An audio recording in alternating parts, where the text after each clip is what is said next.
ඉතින් යාළුවනේ ඔන්න යාපනයේ ආවහන් ඉතින් කන්න ඕනේ යාපනයේ කෑම කියනවනේ.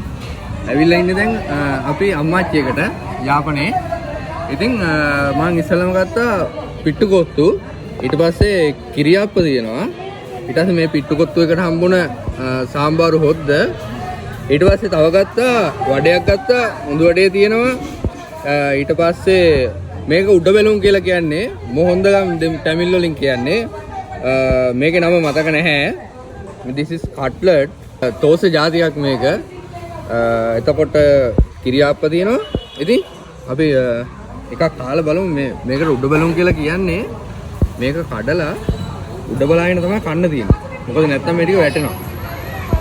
එහෙනම් අරන්